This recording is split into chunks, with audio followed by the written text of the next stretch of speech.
언니 대신 제가 결혼하게 됐습니다. 그것도 내일 갑자기요. 결혼식 바로 전날 밤 먼지와 시멘트가 잔뜩 묻은 작업복 차림의 남자. 그 사진을 보는 순간 언니는 맨발로 웨딩숍 문을 박차고 나가버렸습니다. 29살 인쇄 공장에서 월급 230만 원을 받으면서 그중 180만 원을 고모에게 보내며 살던 저는 고모에게 붙잡혀 사촌 언니 대신 혼인신고를 하게 됩니다. 우리가 함께 들어갈 옥탑방 냉장고에는 생수 몇 병뿐이었습니다. 찬장에는 라면 2봉지가 전부였죠. 용기를 내어 장볼 돈을 조금만 빌려주실 수 있냐고 부탁하자 그날 밤 제 통장에 7억 원이 찍혔습니다. 그의 정체는 대체 무엇일까요? 이야기 시작 전 구독과 좋아요 부탁드려요. 일주일 전이었어요. 서여사, 좋은 일 생겼어. 오래된 빌라 계단을 올라온 통장님은 숨을 고르지도 않은 채 소리를 질렀습니다. 예단만 8천만 원. 요즘 세상에 이런 자리가 어디 있냐? 그 말에 설거지를 하던 고모 서숙자의 손이 멈췄습니다. 고모 눈빛이 순식간에 달라졌습니다. 8천? 응. 기흥 재개발 현장 반장이라더라. 35살 월 500은 기본으로 번다니까. 내가 눈으로 보고 하는 얘기야. 통장님이 보증을 서겠다고 자신 있게 말하자 고모의 표정은 완전히 흥분으로 바뀌었습니다. 미연아, 이건 진짜 하늘이 준 기회야. 최미연이 소파에 기대 누워 휴대폰을 만지작거리다 대답했습니다. 에이, 엄마 얼굴도 못 봤는데 어떻게 결혼부터 해? 얼굴이 밥 먹여주냐? 돈이 중요하지. 고모 목소리는 떨리고 있었습니다. 눈은 이미 8천만에 꽂혀 있었죠. 저는 부엌 구석에 쪼그리고 앉아 설거지거리를 헹구며 그 얘기를 들었습니다. 며칠 뒤 혼담은 눈 깜짝할 사이에 구체적으로 흘러갔습니다. 윤재원 씨 쪽에서 걸어온 조건 하나가 특이했습니다. 결혼식 전까지는 절대 직접 만나지 말 것. 연락은 문자나 카톡으로만 할 것. 이상한 사람 아니야? 언니가 고모에게 물었습니다. 통장님이 보증한다잖아. 한성개발 반장이야. 그리고 예단이 얼마라고? 8천만 원이야, 8천만. 고모는 숫자를 또박또박 되뇌었습니다. 언니도 처음에는 시큰둥했지만 8천만이라는 말이 반복될수록 서서히 마음이 흔들리는 눈치였습니다. 결혼식 전날 웨딩숍 안 거울 앞에 언니가 순백의 드레스를 입고 서 있었습니다. 카톡 왔다. 언니가 휴대폰을 들여다보는 순간 얼굴에서 피가 쫙 가시는 게 눈에 보였습니다. 뭐야, 이 사람? 화면 속에는 먼지와 시멘트 가루로 범벅이 된 회색 작업복 차림의 남자가 있었습니다. 언니가 이를 악물더니 낮게 중얼거렸습니다. 진짜 현장 막일꾼이네. 그러더니 갑자기 입고 있던 본식 드레스를 거칠게 벗어던졌습니다. 언니 뭐 하는 거야? 안 할래. 나 이런 사람이랑 못 살아. 언니는 구두도 샌들도 모두 집어던지고 맨발로 웨딩숍 문을 박차고 나갔습니다. 언니, 미연 언니. 제가 뒤에서 불러도 언니는 한 번도 뒤돌아보지 않았습니다. 집에 돌아온 고모는 거의 미쳐 있었습니다. 다혜야. 고모가 다가와 제 어깨를 거칠게 움켜쥐었습니다. 손톱이 살을 파고들 만큼 세게. 이때까지 먹여주고 재워준 값은 해야지. 숨이 턱 막혔습니다. 고모 설마. 어쩔 수 없어. 내가 언니 대신 들어가. 머리가 하얘졌습니다. 고모, 전 그런 얘기 들은 적도 없고 예단 8천만 원 받은 거 다 썼어.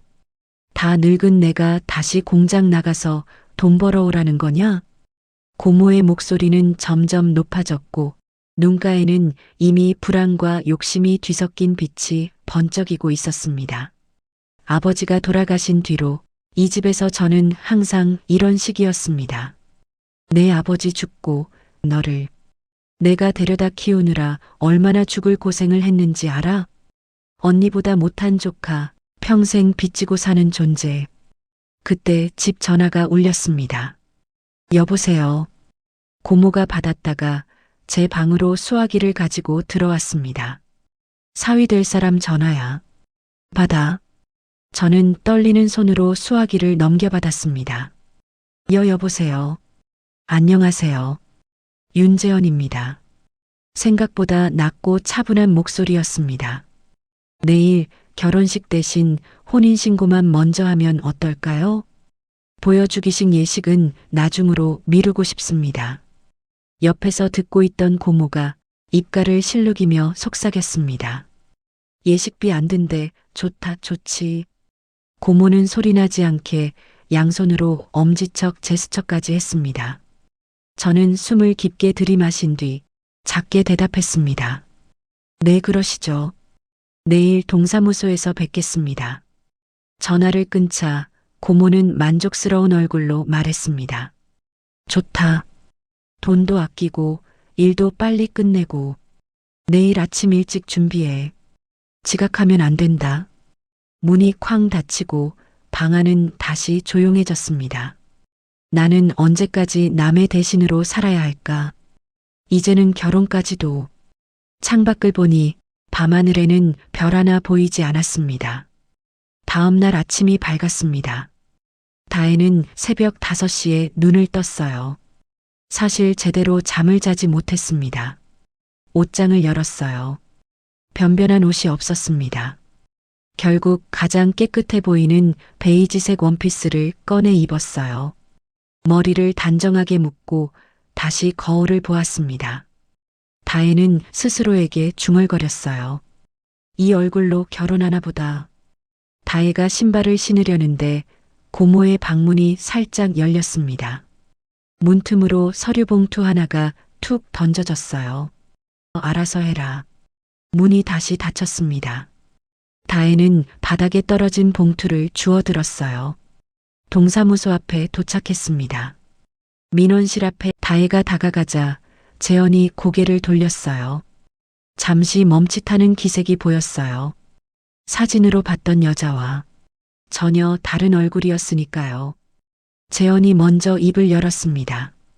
사진으로 뵌 분이 아니시네요. 다혜는 숨을 깊이 들이마셨어요. 떨리는 목소리를 가다듬으며 대답했습니다. 언니가 결혼은 못하겠다고 해서 제가 대신 왔습니다. 죄송합니다. 상관없습니다. 저도 제 사정 때문에 결혼을 서두르는 거라 혼인신고만 되면 됩니다. 다혜가 고개를 들었어요.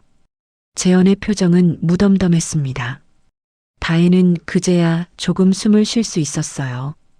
혼인신고 창구 앞에 나란히 섰습니다. 도장을 찍는 게 혼인신고의 전부였어요. 동사무소를 나서는 길, 다혜는 혼인신고 필증을 봉투에 넣으며 걸었습니다. 차 가져왔습니다. 집까지 모셔다 드릴게요. 재현이 주차장 쪽을 가리키며 말했어요. 다혜는 고개를 끄덕였습니다. 다혜는 조수석에 앉았습니다. 번화가를 지나 점점 외곽으로 향하고 있었습니다. 어디로 가는 거예요? 다혜가 조심스럽게 물었어요. 제가 사는 곳이요. 오늘부터 같이 살아야죠. 아, 당연한 말이었지만 막상 들으니 실감이 났습니다. 차가 멈춘 곳은 경기도 외곽의 낡은 건물 앞이었습니다. 언덕 중턱에 자리 잡은 오래된 다세대 주택이었어요. 여기에요. 재현이 차에서 내리며 말했어요. 다혜도 따라 내렸습니다. 좁은 계단을 올라갔습니다. 4층까지 올라간 뒤 다시 좁은 철제 사다리 같은 계단을 타고 옥상으로 나갔습니다. 그리고 한쪽 구석에 작은 방이 하나 있었습니다. 재현이 열쇠로 문을 열었습니다. 방 안으로 들어서자 다혜는 잠시 주위를 둘러보았습니다. 8평 남짓한 공간이었어요. 넓지 않아서 불편하실 수도 있어요. 재현이 말했습니다. 다혜는 고개를 저었어요. 아니에요. 괜찮아요. 사실이었습니다. 다혜가 지내던 방과 비슷한 크기였어요. 게다가 여기는 창문 밖으로 야경이 보였습니다. 다혜가 지내던 방은 창고방이라 창문도 없었거든요. 그래도 제 방이네요. 무심코 나온 말이었습니다. 고모네 집에서는 늘 눈치를 봐야 했어요. 밥 먹을 때도 화장실 갈 때도 TV 볼 때도 항상 미연이가 먼저였고 다혜는 남는 걸 가져야 했죠. 묘한 해방감이 밀려왔습니다. 재현이 말했습니다. 짐 정리는 천천히 하시고요. 저는 현장에 다녀와야 해서 잠깐 나갔다 올게요.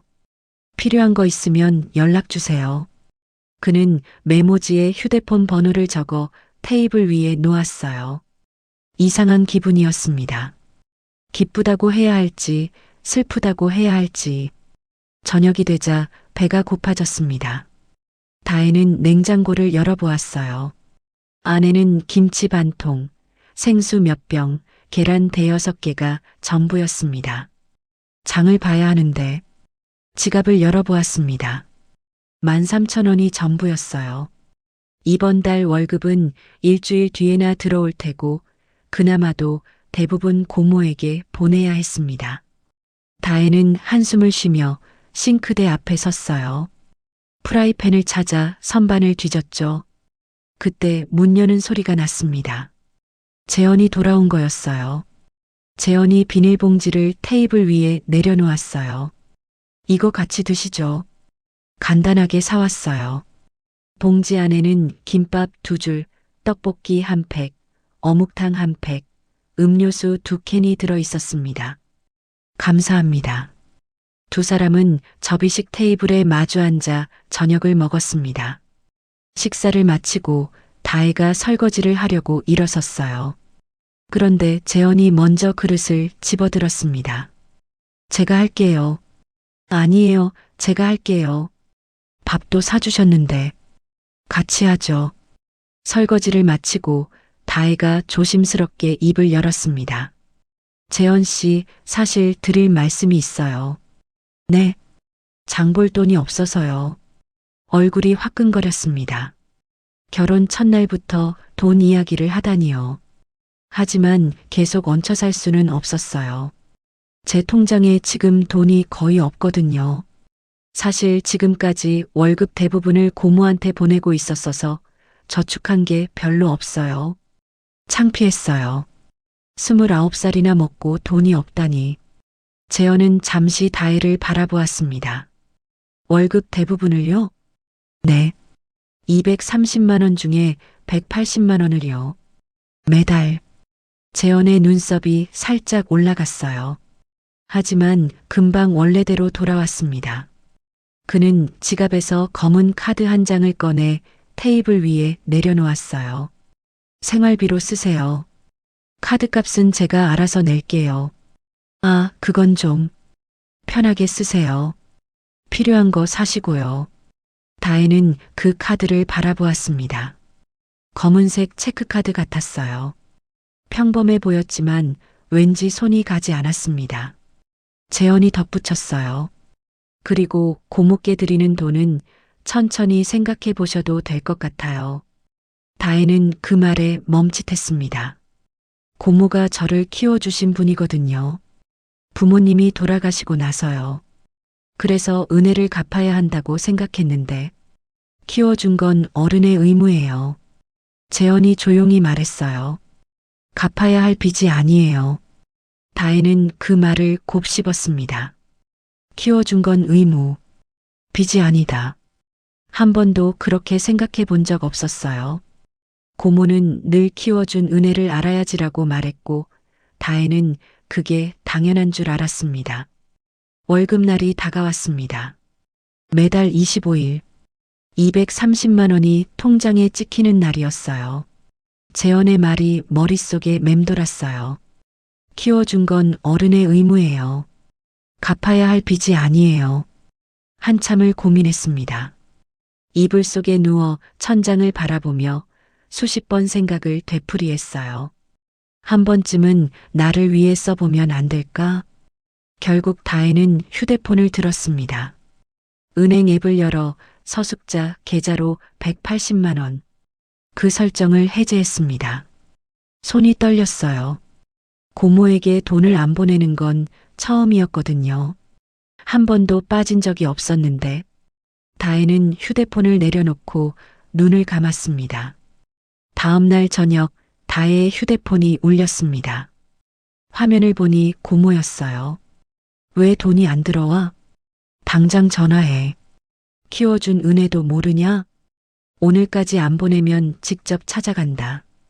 다혜는 문자들을 읽으며 한숨을 쉬었습니다. 예상했던 반응이었어요. 그날 밤 다혜는 은행 앱을 열어 잔고를 확인했어요. 그런데 숫자가 이상했어요. 잔액 7억 230만 원. 다혜는 눈을 비비며 다시 화면을 보았습니다. 분명히 7억 원이 넘는 숫자가 찍혀 있었어요. 입금 내역을 확인했습니다. 어제 저녁 윤재현 이름으로 7억 원이 입금되어 있었어요. 이게 뭐지? 다혜는 당황했습니다. 잘못 보낸 돈인가? 아니면 뭔가 이유가 있는 건가? 일단 함부로 쓰면 안 될 것 같았어요. 내일 재현 씨한테 물어봐야겠다. 그런데 고모에게서 연락이 점점 거세졌습니다. 전화, 문자, 카카오톡? 하루에도 수십 통씩 쏟아졌어요. 당장 집 주소 알려줘. 찾아온다는 말에 다혜의 심장이 철렁 내려앉았습니다. 다음 날 저녁 퇴근하고 장을 보러 슈퍼에 들렀다가 집으로 올라가는 길이었습니다. 계단을 오르는데 위에서 소리가 들렸어요. 서다혜. 그 목소리를 듣는 순간 다혜의 몸이 굳었습니다. 고모였어요.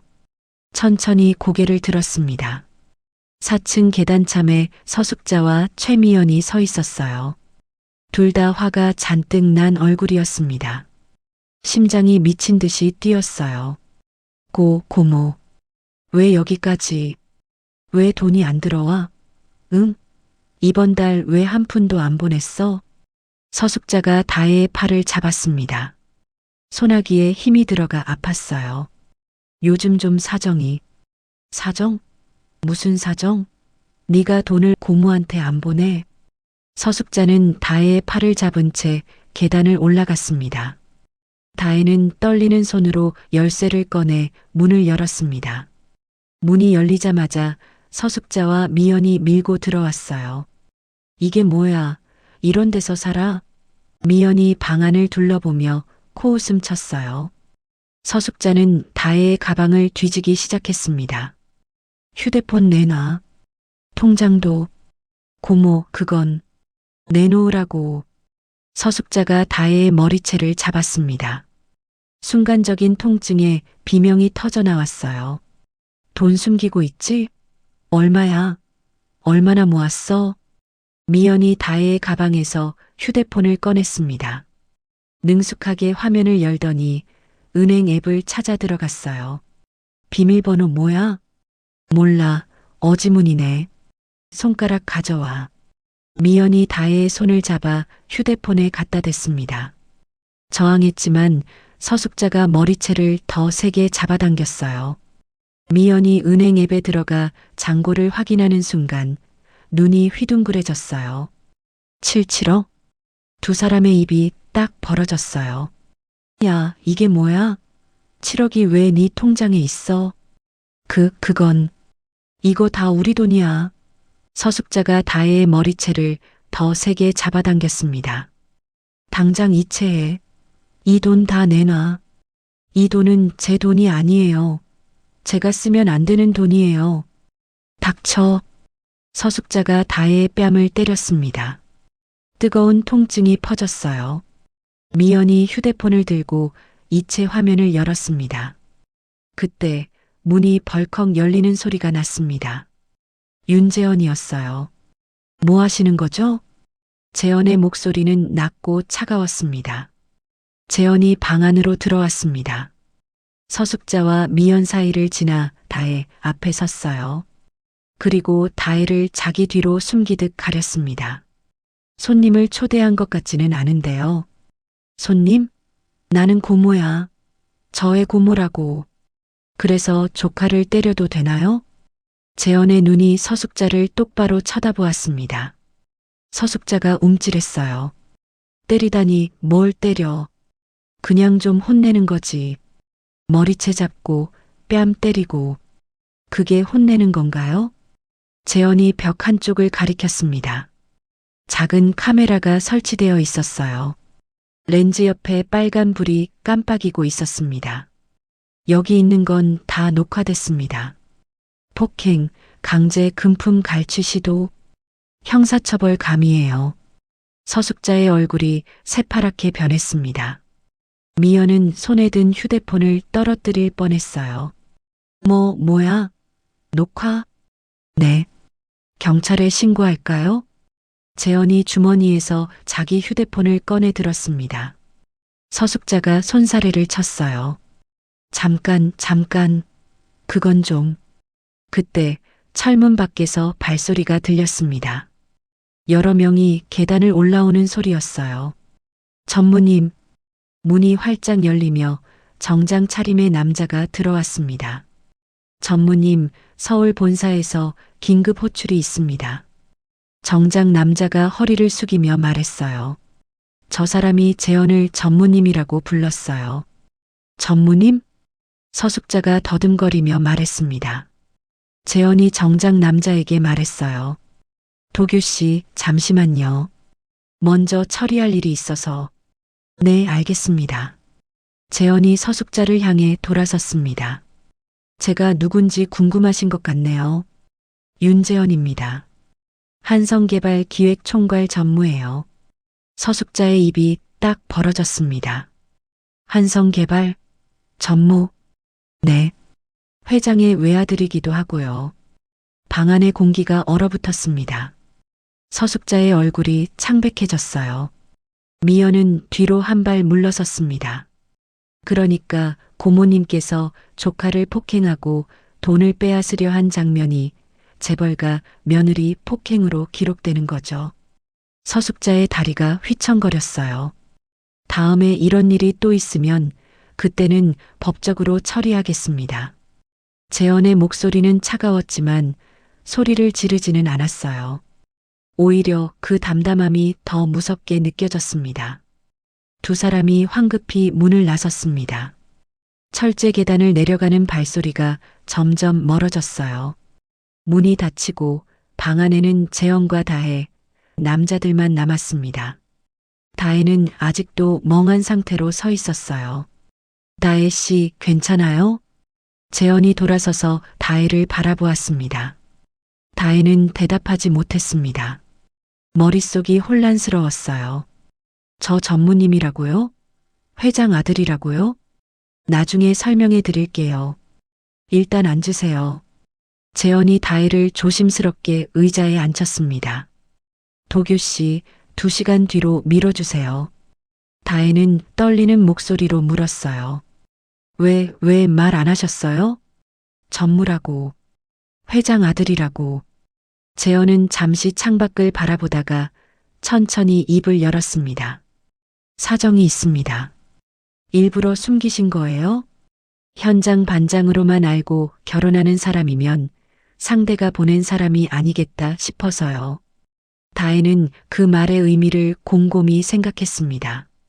상대가 보낸 사람이 아니라니, 접근하지 못할 거라니 이해가 되는 말이 없었습니다. 통장에 들어온 7억은요? 그것도 설명해 주실 수 있어요? 생활비예요. 편하게 쓰셔도 돼요. 생활비가 7억이요? 당분간 필요한 거 사시고 고모 눈치 안 봐도 됩니다. 다혜는 할 말을 잃었어요. 세상이 완전히 달라 보였습니다. 너무 갑작스럽죠? 재현이 물었어요. 다혜는 고개를 끄덕였습니다. 네. 솔직히 무슨 일인지 잘 모르겠어요. 천천히 설명해 드릴게요. 오늘은 일단 쉬세요. 재현이 일어서며 말했습니다. 재현이 나간 뒤 다혜는 혼자 방에 앉아 있었습니다. 다혜는 처음으로 내 편이 생겼다는 생각을 했습니다. 며칠 후 재현은 서울 본사 출장을 갔습니다. 다혜는 처음으로 옥상방에서 혼자 밤을 보냈습니다. 이상하게도 외롭지는 않았어요. 오히려 편했습니다. 고모네 집에서는 늘 눈치를 봐야 했는데 여기서는 아무도 다혜에게 뭐라고 하지 않았습니다. 서울 본사 25층 임원 회의실로 향했어요. 회의실 문을 열자 이미 여러 임원들이 자리에 앉아 있었습니다. 용인 재개발 현장 예정대로 진행 중입니다. 이번 분기 내로 골조 공사 완료 예정이고요. 건설부장이 보고하자 재현이 질문했어요. 안전 예산은 어떻게 됐어요? 저번에 비계 보수건 승인됐어요? 아, 그건 검토 중입니다. 검토 중이요? 3주 전에 올린 건데 재현의 목소리가 날카로워졌습니다. 비계 노후화가 심각하다고 보고했잖아요. 왜 아직도 승인이 안 났어요? 예산 문제가 있어서요. 다른 부서랑 조율 중입니다. 사람 다치면 그때 가서 조율할 거예요? 회의실 분위기가 싸늘해졌습니다. 다른 임원들이 눈치를 보며 서류를 넘겼어요. 회의가 끝난 뒤 복도에서 임원 2명이 수군거리는 소리가 들렸습니다. 저러니까 현장 애들한테는 인기 있겠지. 근데 회사는 숫자로 돌아가는 거야. 회장 아들이니까 저러는 거지. 보통 전무가 안전 예산 타령이나 하겠어? 재현은 그 소리를 들었지만 모른 척했습니다. 현장을 모르면 회사를 모르는 거야. 아버지가 했던 말이 떠올랐어요. 회장은 현재 요양 중이었습니다. 몸이 좋지 않아서요. 하지만 예전에 재현에게 늘 그렇게 말했었죠. 숫자는 거짓말을 해도 현장은 거짓말을 안 한다. 현장을 알아야 사람을 지킬 수 있어. 같은 시각 본사 부회장실. 윤상범은 창가에 서서 서울 시내를 내려다보고 있었습니다. 50대 초반 날카로운 눈매에 은색 머리카락이 섞여 있었어요. 회장의 동생이자 한성개발의 부회장이었습니다. 전무가 또 안전 예산 타령을 했다면서? 상범이 물었어요. 뒤에 서 있던 장도훈이 대답했습니다. 네. 비계 보수건 승인해 달라고 했습니다. 그거 승인하면 우리 몫에서 얼마가 빠지는 거야? 3억 정도요. 상범이 코웃음을 쳤습니다. 3억을 안전이라고 날려? 그 돈이면 다른 데 쓸 수 있어. 어떻게 할까요? 천천히 질질 끌어. 승인 안 해줘도 돼. 장도훈이 고개를 숙였습니다. 알겠습니다. 상범이 책상으로 돌아와 앉았어요. 서랍에서 서류 파일을 꺼냈습니다.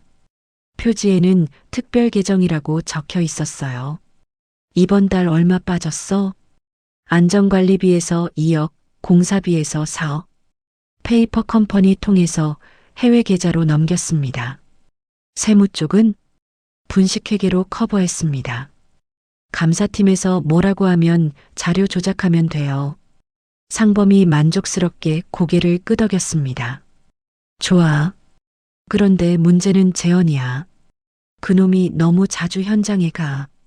언젠가 뭔가 눈치챌 수도 있어. 그래서 준비해 둔 게 있습니다. 장도훈이 휴대폰을 꺼내 화면을 보여줬어요. 서숙자와 최미연의 사진이 떠 있었습니다. 재현 전무 아내의 고모와 사촌입니다. 돈에 굶주려 있고 욕심도 많아요. 적당히 돈을 주면 뭐든 하더라고요. 상범의 눈이 빛났습니다. 그래, 뭘 시킬 건데? 재현 전무의 동선을 알려달라고 할 겁니다. 언제 어디로 가는지, 누구를 만나는지. 그 정도 정보만 있어도 우리가 대비하기 쉬워요. 좋아. 진행해. 알겠습니다. 장도훈이 나간 뒤 상범은 창밖을 바라보며 중얼거렸어요. 재현아, 내가 아무리 현장을 다녀봤자 소용없어. 이 회사는 내 거야. 그날 저녁 강남의 한 카페. 장도훈이 구석 자리에 앉아 있었습니다. 잠시 후 서숙자와 최미연이 들어왔어요. 두 사람 모두 잔뜩 긴장한 표정이었습니다. 앉으세요. 장도훈이 자리를 권했어요. 서숙자와 미연이 마주 앉았습니다. 커피 드릴까요? 아, 네. 아메리카노요. 장도훈이 주문을 하고 돌아와 앉았습니다. 테이블 위에 두툼한 봉투를 올려놓았어요. 이게 뭐예요? 서숙자가 봉투를 보며 물었습니다. 성의 표시입니다. 한 500 정도요. 500만 원? 미연의 눈이 휘둥그레졌어요. 장도훈이 미소를 지었습니다. 앞으로 더 드릴 수 있어요. 간단한 부탁만 들어주시면. 무슨 부탁인데요? 서숙자가 조심스럽게 물었습니다. 사위분이 언제 어디로 가시는지, 어느 현장에 출근하시는지, 누구를 자주 만나시는지, 그런 것들을 알려주시면 됩니다. 그게 왜요? 회사 내부 사정이 있어서요. 사위분이 전무님이시잖아요. 전무님 동선은 회사에서도 파악이 필요한 거라서. 서숙자가 미연과 눈을 마주쳤습니다. 둘 다 의심스러운 표정이었지만 테이블 위의 봉투가 눈에 밟혔어요. 우리가 그걸 어떻게 알아요? 다혜한테 물어봐야 하는데. 조카분한테 가볍게 물어보시면 되죠. 가족이니까 그 정도는 궁금할 수 있잖아요. 장도훈이 부드럽게 말했어요. 며칠 후 다혜의 휴대폰이 또 울렸습니다. 고모였어요. 다혜야, 사위 요즘 어느 현장 나가? 왜요? 아니, 그냥 우리 동네 근처에 공사하는 데가 있던데 혹시 거기 아닌가 싶어서. 잘 모르겠어요. 안 물어봤어요. 그래도 대충 알잖아. 처인구야? 기흥구야? 다혜는 잠시 망설였습니다. 어제 재현이 기흥 현장에 문제가 좀 있다고 말했던 게 떠올랐어요. 기흥인 것 같아요. 정확히는 모르겠는데. 기흥? 그래, 알았어. 출근 시간은 새벽 5시라고 했지? 네, 그쯤이요. 알았어. 끊어. 전화가 끊어졌습니다. 다혜는 휴대폰을 내려놓고 이상한 기분을 느꼈어요. 왜 이렇게 자세히 물어보는 거지? 찜찜했지만 대수롭지 않게 넘겼습니다. 가족이니까 궁금할 수도 있다고 생각했어요. 그날 저녁 재현이 퇴근하고 들어왔습니다. 평소보다 표정이 굳어 있었어요. 무슨 일 있어요? 다혜가 물었습니다. 재현이 신발을 벗으며 대답했어요. 오늘 현장에 이상한 사람들이 왔었어요. 이상한 사람들이요? 누가 보낸 건지 모르겠는데 제 동선을 물어보고 다녔대요. 몇 시에 오고 어디를 점검하고. 다혜의 얼굴이 살짝 굳어졌습니다. 설마 하는 생각이 스쳤어요. 그게 누군데요? 몰라요. 그냥 지나가는 사람인 척 했는데 노동자들이 수상해서 알려줬어요. 재현이 다혜를 바라보았습니다.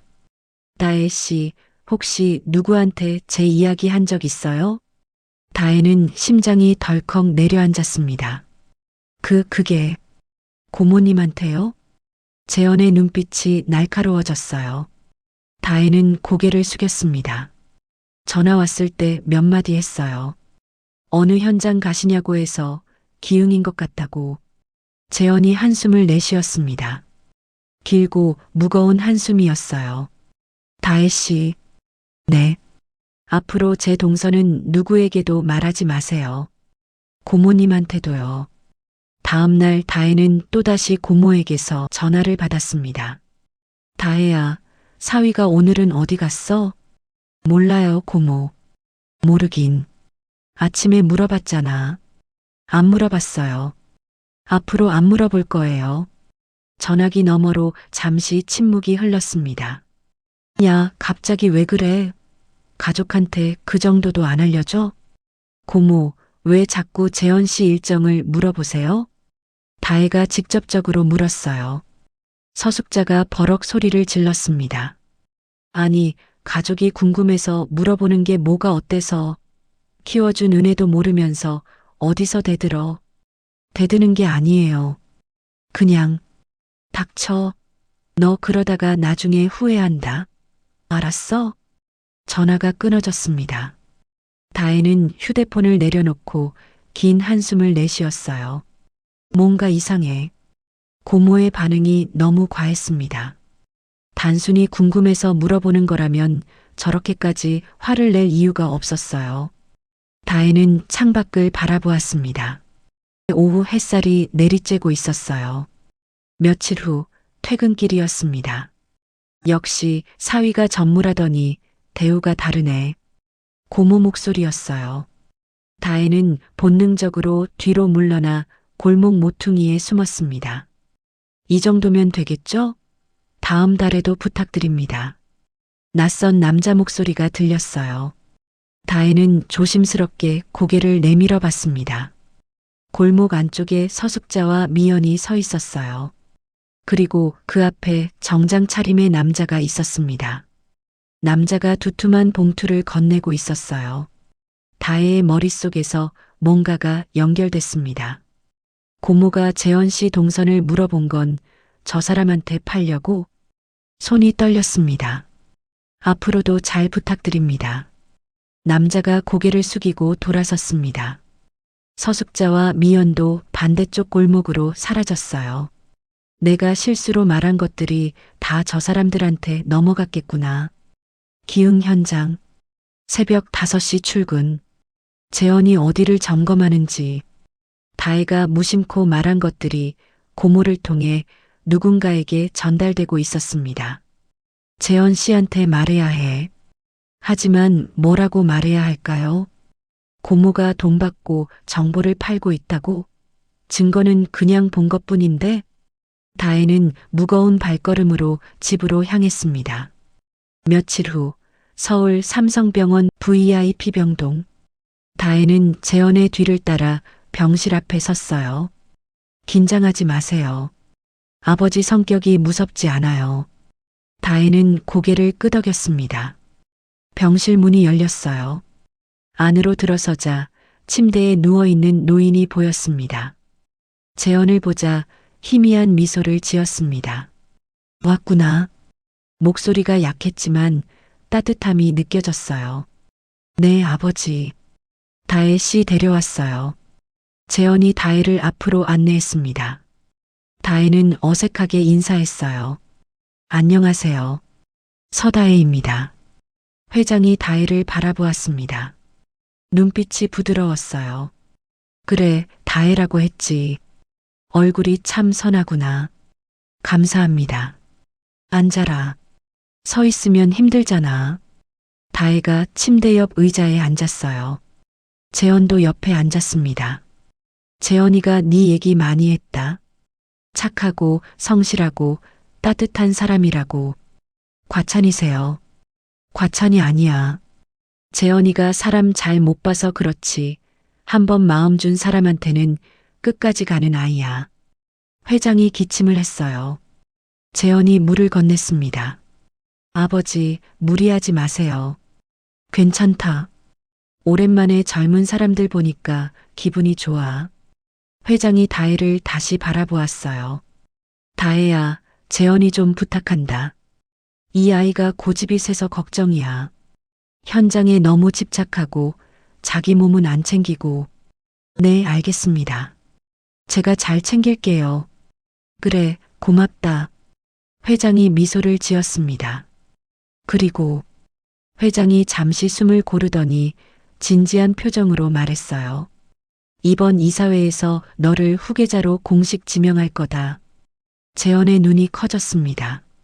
아버지, 그건 내가 언제까지 버틸 수 있을지 모른다. 그 전에 확실히 해두고 싶어. 상범이가 뭐라고 하든 이 회사는 내가 이끌어야 해. 회장의 목소리에 힘이 들어갔어요. 재원은 잠시 말을 잃었습니다. 알겠습니다, 아버지. 실망시키지 않을게요. 그래, 믿는다. 회장이 재원의 손을 잡았어요. 그리고 다혜를 보며 말했습니다. 다혜야, 이 아이 옆에 있어줘라. 앞으로 힘든 일이 많을 거야. 다혜는 고개를 숙여 인사했습니다. 네, 그럴게요. 병원을 나서는 길 복도에서 재현이 멈춰 섰어요. 다혜 씨. 네. 아까 아버지 앞에서 한 말 진심이에요? 네. 진심이에요. 다혜가 재현을 바라보았습니다. 저도 재현 씨 옆에 있고 싶어요. 처음에는 대타로 온 거였지만 지금은 달라요. 재현이 다혜의 손을 잡았어요. 고마워요. 정말, 저야말로요. 재현 씨 덕분에 제 인생이 바뀌었어요. 두 사람이 잠시 서로를 바라보았습니다. 처음으로 서로의 마음을 확인한 순간이었어요. 누군가 그 광경을 지켜보고 있었습니다. 윤상범이었어요. 그는 기둥 뒤에 숨어 두 사람을 바라보고 있었습니다. 후계자라. 형님이 정신이 오락가락하시는군. 현장에서 뭔가 일이 터지면 후계자고 뭐고 없어지겠지. 용인 기흥 현장 말씀이시죠? 그래. 거기 비계 상태가 엉망이라며? 네. 안전 예산 승인이 안 나서 보수를 못하고 있습니다. 상범이 피식 웃었어요. 잘 됐네. 그대로 둬. 알겠습니다. 두 사람이 복도 끝으로 사라졌습니다. 그날 저녁 옥상방으로 돌아온 다혜는 창밖을 바라보며 생각에 잠겼어요. 회장이 재현을 후계자로 지명한다는 말. 그건 앞으로 더 큰 싸움이 시작된다는 뜻이었습니다. 두려움이 밀려왔습니다. 하지만 동시에 뭔가 단단해지는 느낌도 있었어요. 재현 씨 혼자가 아니잖아. 내가 옆에 있을게요. 자신이 했던 말이 떠올랐습니다. 다혜는 주먹을 꽉 쥐었어요. 나는 더 이상 대타가 아니야. 이 사람 옆에 서기로 선택한 사람이야. 처음으로 자신의 선택을 분명하게 인식한 순간이었습니다. 지명 소식은 빠르게 퍼져나갔습니다. 이사회에서 공식 발표가 있기도 전에 한성개발 내부에서는 이미 소문이 돌고 있었어요. 전무님이 차기 대표로 내정됐대. 역시 회장 아들이니까. 근데 부회장님은 어떻게 되는 거야? 서울 본사 복도에서, 회의실에서, 점심 식사 자리에서 직원들의 수군거림이 이어졌습니다. 윤상범은 부회장실에서 그 소식을 들었어요. 비서 장도훈이 보고하자 그는 창밖을 바라보며 한참 동안 아무 말이 없었습니다. 형님이 정식으로 이사회에 안건을 올리셨습니다. 다음 주 월요일 임시 이사회에서 재원 전무를 차기 대표이사로 추대하는 거니요. 그래. 상범의 목소리는 담담했어요. 하지만 창문에 비친 그의 표정은 일그러져 있었습니다. 반대표는 몇이야? 현재로서는 이사 12명 중 4명이 부회장님 쪽입니다. 나머지는 전무님 쪽이거나 중립이에요. 4명으로는 부족하지. 상범이 돌아섰어요. 책상 위에 놓인 서류들을 훑어보았습니다. 용인 기흥 현장, 어떻게 되고 있어? 계획대로 진행 중입니다. 비계 보수 예산이 계속 보류되고 있어서 현장 상태가 점점 나빠지고 있어요. 재현이가 거기 자주 가? 네. 일주일에 2~3번은 꼭 갑니다. 안전 점검한다고. 상범이 고개를 끄덕였어요. 좋아. 그 현장에서 뭔가 터지면 현장 책임자로서 재현이가 책임져야겠지. 그런데 전무님이 다치기라도 하면. 다치면 더 좋지. 후계자가 병원 신세지면 이사회 분위기도 달라질 거야. 장도훈이 고개를 숙였습니다. 알겠습니다. 계속 모니터링 하겠습니다. 그리고 그 여자들, 윤전무 동선 잘 알려주고 있어? 네. 서숙자 씨와 최미연 씨가 협조적입니다. 전무님 출퇴근 시간, 가는 현장, 만나는 사람까지 다 보고받고 있어요. 상범이 만족스럽게 웃었어요. 돈 좀 더 줘. 정보가 정확할수록 가치가 있으니까. 알겠습니다. 같은 시각 옥상방. 다혜는 저녁 준비를 하며 휴대폰을 확인했습니다. 고모에게서 또 문자가 와 있었어요. 다혜야, 사위 요즘 어느 현장 다녀? 서울이야, 부산이야? 다혜는 문자를 읽고 한숨을 쉬었습니다. 며칠 전 골목에서 봤던 장면이 머릿속에 선명하게 남아 있었어요. 고모가 봉투를 받던 모습, 정보가 정확할수록 더 드릴 겁니다라던 남자의 목소리. 고모한테는 더 이상 아무것도 말하면 안 돼. 다혜는 문자에 답장하지 않았습니다. 대신 휴대폰을 테이블 위에 내려놓고 다시 요리에 집중했어요. 그때 문이 열리며 재현이 들어왔습니다. 작업복에 먼지가 잔뜩 묻어 있었고 얼굴에는 피로가 역력했어요. 왔어요? 네. 늦어서 미안해요. 재현이 안전모를 벗으며 말했어요. 다혜가 물을 건넸습니다. 괜찮아요. 힘들었죠? 용인 기흥 현장이 좀 문제가 있어서요. 비계 상태가 생각보다 심각하더라고요. 비계요? 네. 작업자들이 올라가서 일하는 발판이에요. 노후화가 심해서 보수가 필요한데 예산 승인이 계속 안 나고 있어요. 재현이 한숨을 쉬었어요. 이러다가 사고가 나면 어떡하나 걱정이에요. 다혜는 그 말을 듣고 가슴이 철렁했습니다. 사고. 그 단어가 머릿속에 맴돌았어요.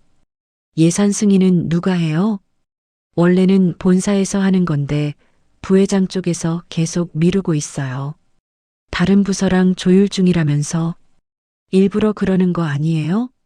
다혜가 조심스럽게 물었어요. 재현이 고개를 들어 다혜를 바라보았습니다. 왜 그렇게 생각해요? 다혜는 잠시 망설였어요. 골목에서 본 장면을 말해야 할지 말아야 할지. 하지만 지금이 아니면 기회가 없을 것 같았습니다. 재현 씨, 사실 드릴 말씀이 있어요. 재현이 의자에 앉으며 다혜를 바라보았어요. 뭔데요? 며칠 전에요. 장 보러 가다가 골목에서 고모를 봤어요. 근데 고모가 어떤 남자한테 봉투를 받고 있었어요. 재현의 눈빛이 날카로워졌습니다. 봉투요? 네. 두툼한 거요. 그리고 그 남자가 그랬어요. 정보가 정확할수록 더 드릴 겁니다라고. 재현이 잠시 침묵했어요. 표정이 굳어졌습니다. 그 남자 어떻게 생겼어요? 40대 초반쯤 정장 입고 있었어요. 키가 크고 머리는 짧게 잘랐고 재현이 눈을 감았어요. 한참 뒤에 입을 열었습니다. 부회장 비서예요. 다혜의 얼굴이 하얗게 변했어요. 그래서 제 동선이 새나간 거구나. 어느 현장에 가는지, 몇 시에 출근하는지. 다혜는 죄책감이 밀려왔습니다. 자신이 무심코 말한 것들이 고모를 통해 부회장한테 넘어갔던 거예요. 죄송해요. 제가 처음에 고모한테 몇 마디 한 게 다혜 씨 잘못 아니에요. 재현이 고개를 저었어요. 중요한 건 앞으로예요. 재현이 일어서며 말했어요. 고모님한테는 앞으로 아무것도 말하지 마세요. 아무것도. 네. 알겠어요. 다혜가 고개를 끄덕였습니다. 재현이 다혜의 어깨를 가볍게 두드렸어요. 고마워요. 말해줘서. 늦게 말해서 미안해요. 더 일찍 말했어야 했는데. 지금이라도 말해줘서 다행이에요. 재현이 미소를 지었어요. 하지만 눈 속에는 걱정이 서려 있었습니다. 다음 날 서숙자에게서 또 전화가 왔습니다. 다혜는 잠시 망설이다가 전화를 받았어요. 모른 척하는 게 더 나을 것 같았거든요. 네, 고모. 다혜야, 왜 문자 답장을 안 해? 바빴어? 네, 좀 바빴어요. 그래. 근데 사위가 요즘 어디 다녀? 서울이야? 다혜는 심호흡을 했어요. 잘 모르겠어요.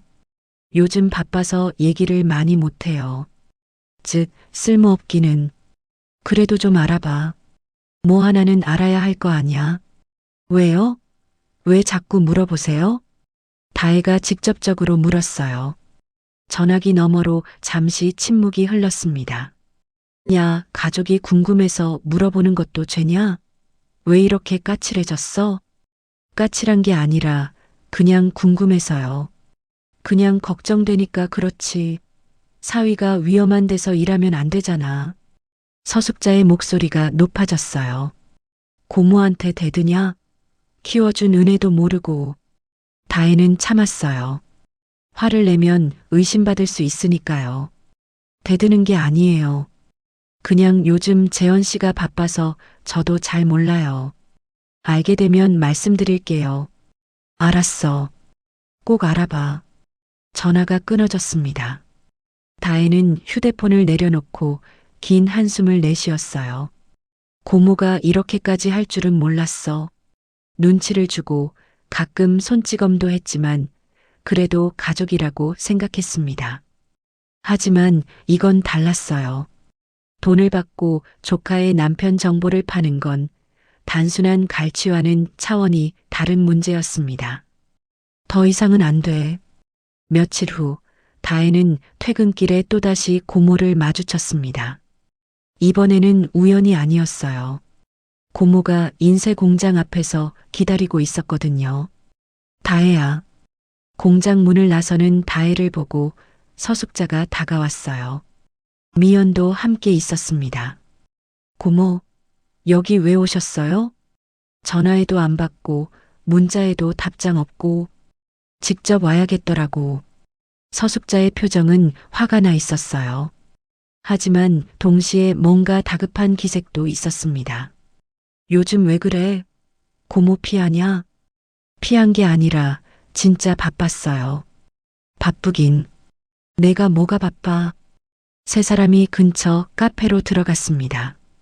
구석 자리에 앉자 서숙자가 바로 본론을 꺼냈어요. 사위가 다음 주에 어디 가는지 알아? 왜요? 그냥 물어보는 거야. 알아? 다혜는 고개를 저었어요. 몰라요. 몰라? 진짜? 네. 진짜요. 서숙자의 눈이 가늘어졌어요. 다혜야, 너 요즘 이상해. 예전엔 고모가 물어보면 다 대답했잖아. 지금은 진짜 몰라서 그래요. 재원 씨가 요즘 바쁘셔서 저한테도 자세히 안 말해요. 서숙자가 테이블을 탁 쳤어요. 주변 사람들이 쳐다보았습니다. 야, 내가 지금 고모한테 거짓말하냐? 거짓말 안 해요. 아니, 내가 안다는 거 다 알아. 아까도 공장 동료한테 남편이 다음 주에 서울 갔다 온다고 했잖아. 다혜의 얼굴이 굳어졌어요. 그 말을 어떻게 알았지? 설마 미행한 건가? 고모, 제 말 엿들었어요? 엿들은 게 아니라 그냥 들렸어. 문 앞에서 기다리다가 서숙자가 다혜의 손목을 잡았어요. 힘이 들어가 아팠습니다. 다혜야, 왜 이래? 고모가 물어보면 대답해야지. 가족잖아. 고모 놓아요. 아파요. 안 나. 대답해. 사위 다음 주에 어디가? 진짜 몰라요. 대충 서울 간다고만 들었어요. 서울 어디? 본사야? 현장이야? 몰라요. 아! 서숙자가 소리를 질렀어요. 카페 안이 조용해졌습니다. 다혜는 주위 시선을 느끼며 얼굴이 붉어졌어요. 고모, 여기서 이러지 마세요. 그럼 대답해. 몰라요. 진짜 몰라요. 다혜가 손목을 빼며 자리에서 일어섰어요. 저가 볼게요. 바빠서요. 야, 어디가? 아직 얘기 안 끝났어. 서숙자가 따라 일어섰지만 다혜는 이미 카페 문을 열고 나갔어요. 가슴이 쿵쿵 뛰었어요. 손이 떨렸습니다.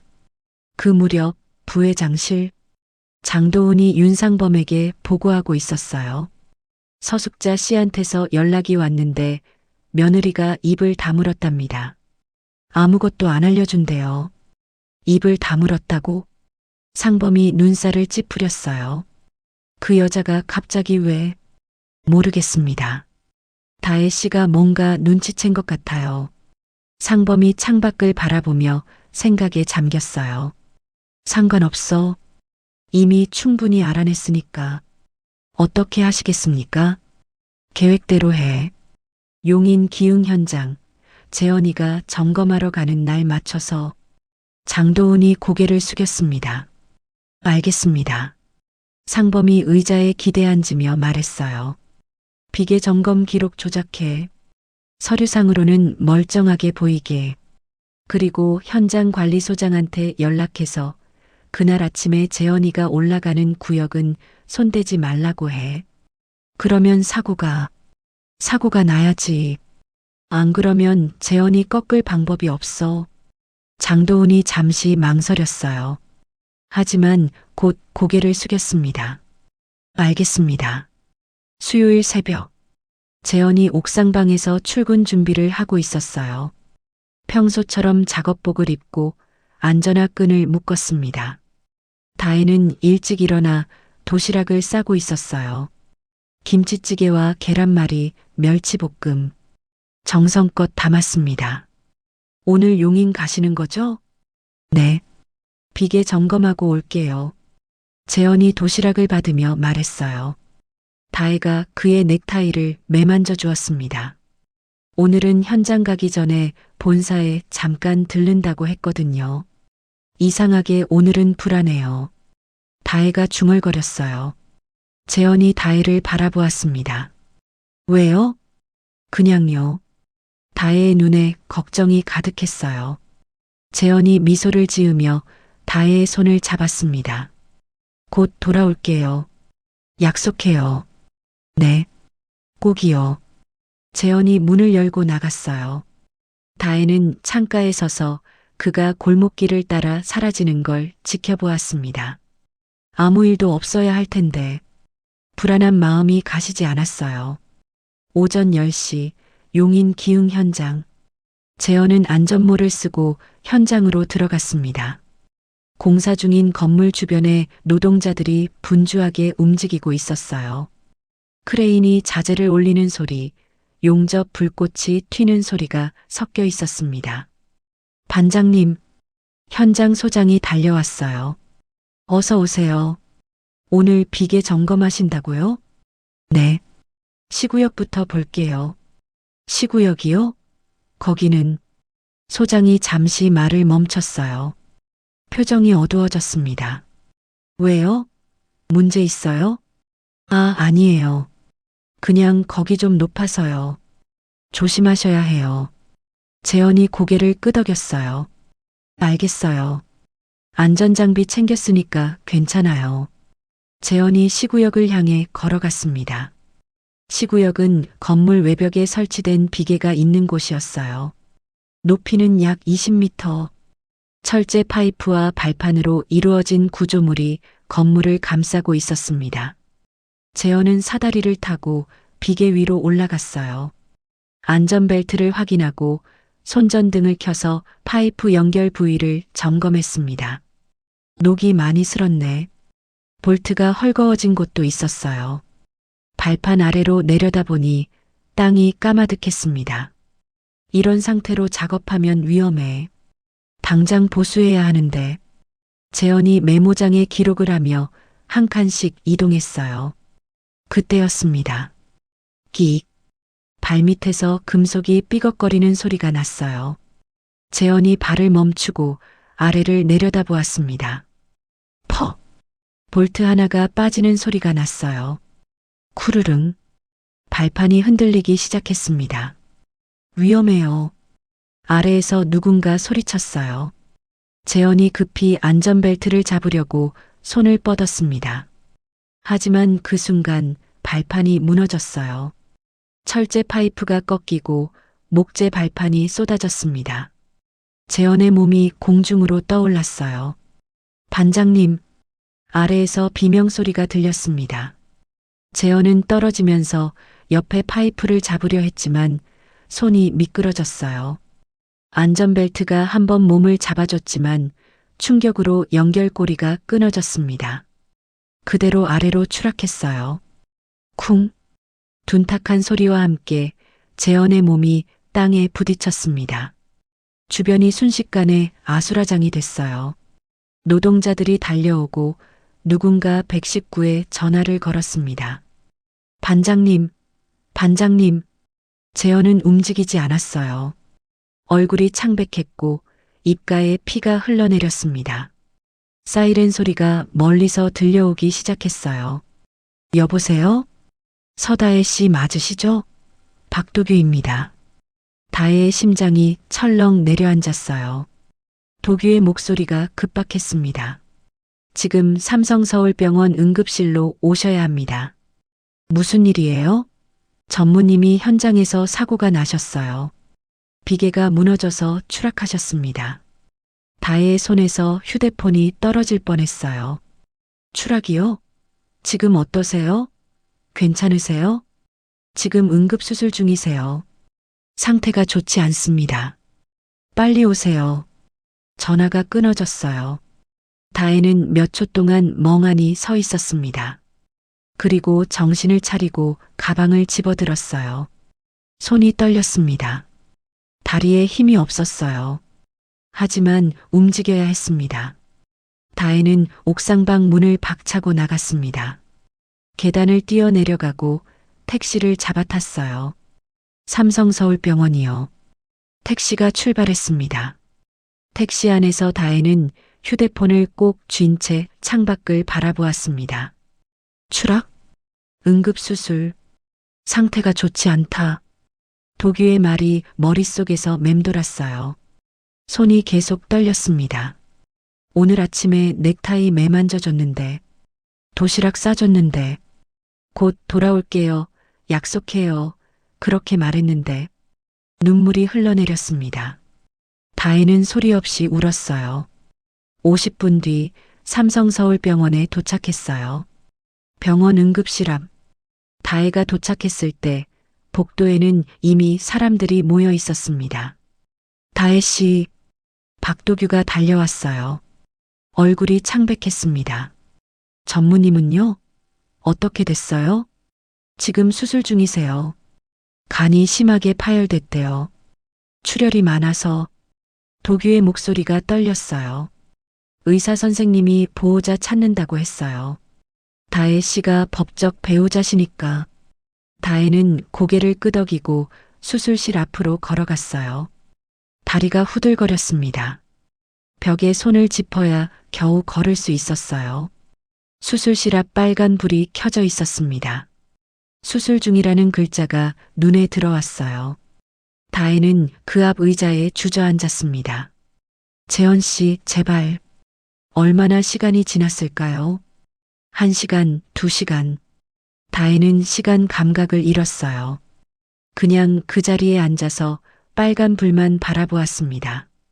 그때 수술실 문이 열렸어요. 윤재현 환자 보호자분이세요? 다혜가 벌떡 일어났어요. 네, 저요. 제가 아내예요. 의사의 표정이 어두웠습니다. 다혜의 심장이 조여왔어요. 환자분이 추락하면서 간이 심하게 파열됐습니다. 응급 지혈 수술을 진행했는데 손상 범위가 넓어서 간 기능 회복이 어려운 상황이에요. 그러면 어떻게 해야 해요? 부분간 이식이 필요합니다. 다혜의 눈이 커졌어요. 간 이식이요? 기증자는 누가 할 수 있어요? 가족 중에서 혈액형이 맞고 건강 상태가 좋은 분이 가능합니다. 지금 환자분 가족 중에 검사 받으실 분이 계신가요? 저요. 다혜가 말했어요. 제가 검사 받을게요. 저 아내니까요. 의사가 다혜를 바라보았습니다. 배우자분도 가능은 합니다. 하지만 간 기증은 큰 수술이에요. 회복 기간도 필요하고 합병증 위험도 있어요. 괜찮아요. 검사해 주세요. 다혜의 목소리는 단호했습니다. 의사가 고개를 끄덕였어요. 알겠습니다. 일단 혈액 검사부터 하겠습니다. 검사실로 이동해서 피를 뽑았어요. 그리고 초음파, CT까지 몇 시간 동안 이런저런 검사를 받았습니다. 검사를 받는 동안 다혜의 머릿속에는 한 가지 생각뿐이었어요. 살릴 수만 있다면 재간이라도 줄게요. 의사가 다시 다혜를 불렀어요. 검사 결과가 나왔습니다. 어떻게 됐어요? 다의 시간이 환자분과 적합합니다. 혈액형도 맞고 간 상태도 양호해요. 다혜는 안도의 한숨을 내쉬었어요. 그러면 수술할 수 있는 거죠? 네. 하지만 다시 한번 말씀드리지만 간 기증은 큰 수술이에요. 본인 간의 약 40% 정도를 떼어내는 거라서 회복에 한두 달은 걸립니다. 괜찮아요. 다혜가 고개를 끄덕였어요. 남편을 살릴 수 있다면 뭐든 할게요. 의사가 동의서를 내밀었습니다. 다혜는 펜을 들었어요. 손이 떨렸지만 펜 끝은 흔들리지 않았습니다. 서다혜. 자신의 이름을 또박또박 적었어요. 수술은 내일 아침 9시에 시작합니다. 오늘 밤은 금식하시고 푹 쉬세요. 네, 알겠습니다. 다음 날 아침, 수술실 앞에 다혜와 재현이 나란히 누운 침대가 있었어요. 보호자분, 이제 수술실로 이동합니다. 네. 다혜는 재현의 손을 놓았어요. 마지막으로 그의 얼굴을 바라보았습니다. 창백했지만 여전히 단정한 얼굴이었어요. 기다려요. 금방 돌아올게요. 수술실 문이 열렸습니다. 다혜의 침대가 안으로 들어갔어요. 8시간 뒤 수술실 문이 열렸어요. 의사가 나와서 대기하고 있던 도규에게 말했습니다. 수술 성공적으로 끝났습니다. 두 분 다 회복실로 옮겼어요. 기증자분도 수술 잘 끝났어요. 회복에 시간이 좀 걸리겠지만 큰 문제 없을 겁니다. 도규는 고개를 숙여 깊이 인사했어요. 그리고 휴대폰을 꺼내 어딘가에 전화를 걸었습니다. 회장님, 수술 끝났습니다. 두 분 다 무사하세요. 전화기 너머로 떨리는 목소리가 들렸어요. 그래, 다행이다. 정말 다행이야. 다혜 씨가 간을 줬다고? 네. 본인이 먼저 하겠다고 하셨대요. 잠시 침묵이 흘렀습니다. 그리고 회장의 목소리가 다시 들렸어요. 고마운 아이야. 정말 고마운 아이야. 회복실. 다혜가 먼저 눈을 떴어요. 천장의 형광등 불빛이 눈에 들어왔습니다. 몸 오른쪽 옆구리에 묵직한 통증이 느껴졌어요. 숨을 쉴 때마다 아팠습니다. 신음소리가 나왔어요. 옆에 있던 간호사가 다가왔습니다. 다혜 씨 깨어나셨네요. 기분이 어떠세요? 남편은요, 재현 씨는 어떻게 됐어요? 다혜가 힘겹게 물었어요. 목소리가 갈라졌습니다. 간호사가 미소를 지었어요. 남편분 수술도 잘 끝났어요. 아직 의식은 없으시지만 활력 징후가 안정되고 있어요. 곧 깨어나실 거예요. 다혜의 눈에 눈물이 고였어요. 하지만 입가에는 미소가 번졌습니다. 다행이에요. 정말 다행이에요. 통증이 있었지만 마음은 가벼웠어요. 재현이 살았다는 것, 수술이 성공했다는 것, 그것만으로 충분했습니다. 다혜는 재현의 침대 옆에 앉아 그의 손을 잡았어요. 재현 씨, 저예요. 다혜예요. 대답이 없었습니다. 심장 모니터만 규칙적으로 소리를 냈어요. 수술 잘 끝났대요. 재간이 재현 씨한테 잘 붙었대요. 다혜가 웃으며 말했어요. 이제 재현 씨 안에 제 일부가 있는 거예요. 그러니까 빨리 일어나야 해요. 알았죠? 손을 꼭 쥐었습니다. 재현의 손이 여전히 차가웠지만 어제보다는 조금 따뜻해진 것 같았어요. 기다릴게요. 천천히 깨어나도 돼요.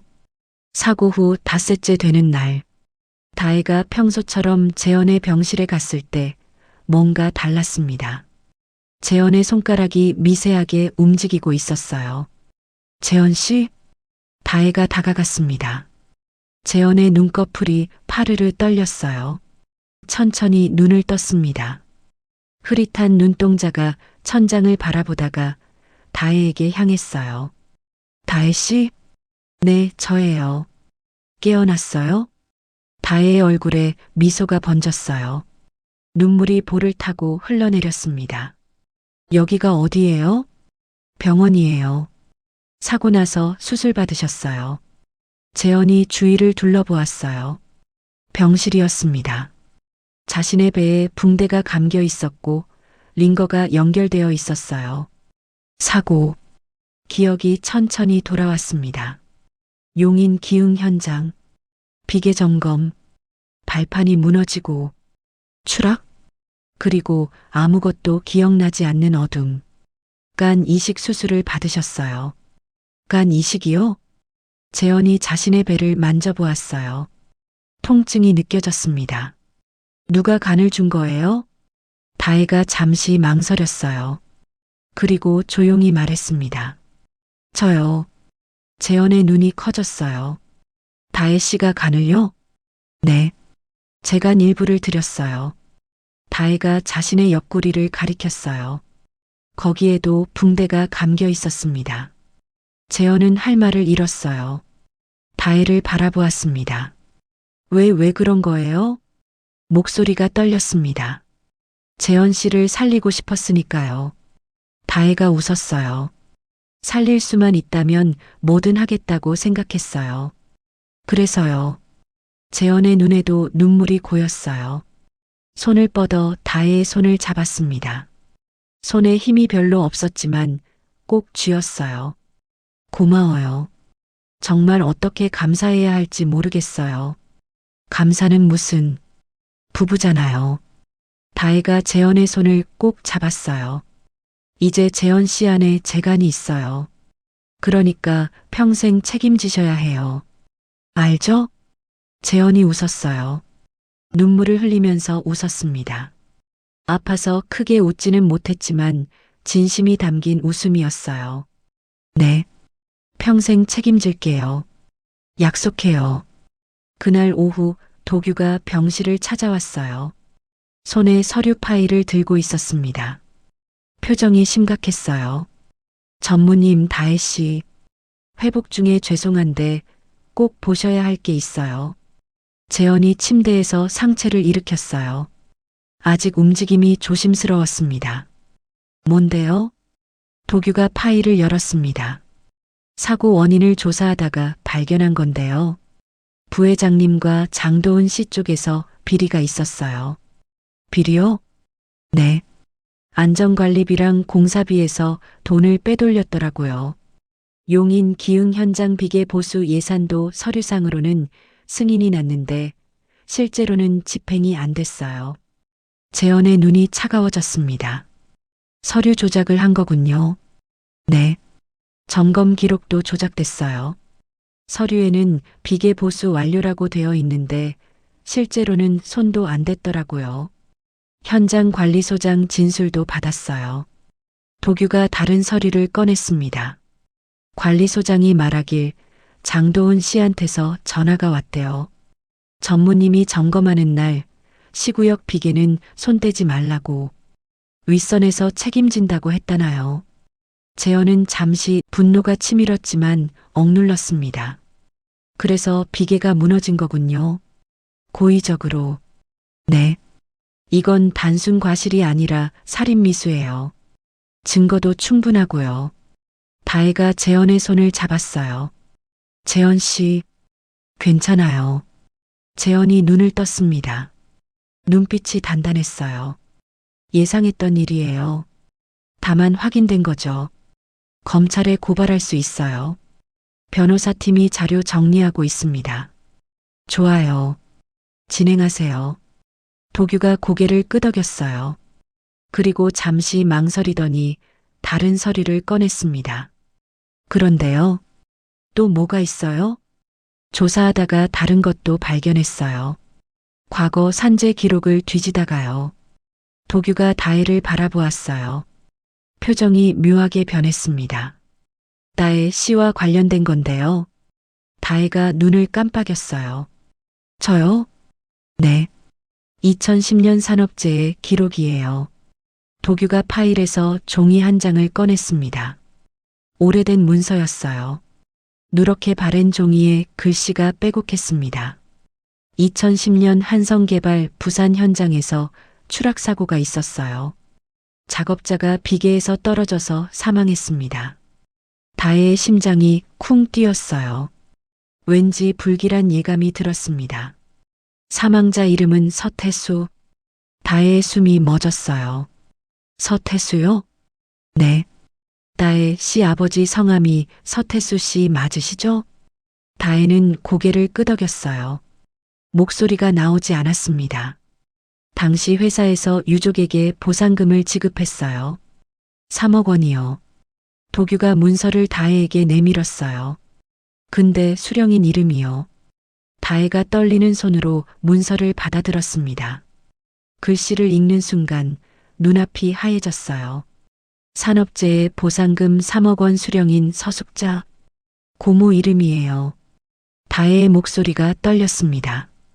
고모가 아버지 보상금을 받았어요? 네. 당시 다혜 씨가 미성년자여서 보호자인 서숙자 씨가 대신 수령한 것으로 되어 있어요. 다혜는 문서를 쥔 손이 덜덜 떨렸어요. 3억 원. 아버지가 돌아가시고 회사에서 나온 보상금. 그 돈을 고모가 받았다고요? 10살 때 고모네 집으로 갔어요. 아버지가 돌아가시고 갈 곳이 없어서요. 고모는 불쌍해서 데려왔다고 했어요. 키워주는 것만 해도 고마워해야지라고 했죠. 하지만 3억 원이 있었다면 그 돈은 어디로 간 걸까요? 저는 한 푼도 못 받았어요. 다혜가 중얼거렸어요. 아버지 보상금이 있었다는 것도 몰랐어요. 고모가 한 번도 말해준 적이 없어요. 재현이 다혜의 손을 잡았어요. 다혜 씨, 15살 때부터 알바해서 돈 벌었어요. 그 돈도 다 고모한테 갔어요. 생활비라면서요. 다혜의 눈에서 눈물이 쏟아졌어요. 근데 3억 원이 있었으면 왜 제가 그렇게 살아야 했어요? 왜요? 울음이 터져 나왔습니다. 다혜는 문서를 쥔 채 소리내어 울었어요. 10수년간의 착취, 눈치 보던 날들, 월급에서 180만 원씩 보내던 나날들. 그게 다 뭐였던 걸까요? 3억 원이라는 돈이 있었는데 고모는 그걸 숨기고 다혜를 하녀처럼 부려먹었어요. 은혜를 갚으라며 키워준 게 고맙지 않냐며. 다혜 씨, 재현이 다혜를 끌어안았어요. 옆구리에 통증이 있었지만 개의치 않았습니다. 울어요. 다 울어요. 다혜는 재현의 품에서 한참을 울었어요. 배신감, 분노, 허탈함. 모든 감정이 뒤섞여 나왔습니다. 심장 모니터 소리만 규칙적으로 울리는 병실에서 다혜의 울음소리가 메아리 쳤어요. 한참 뒤 다혜가 눈물을 닦으며 말했어요. 고모가 아버지 돈까지 가져갔어요. 목소리가 갈라졌습니다. 그러면서 저한테 은혜를 갚으라고 했어요. 재현이 다혜의 눈물을 닦아주며 말했어요. 10살짜리 아이가 어떻게 그걸 알아요? 속은 게 아니라 속인 사람이 잘못한 거예요. 고모가 한 건 횡령이에요. 미성년자 조카의 재산을 빼돌린 거니까요. 법적으로 책임을 물을 수 있어요. 정말요? 박 비서님 변호사한테 넘겨서 검토하게 하세요. 부회장 건이랑 같이요. 알겠습니다.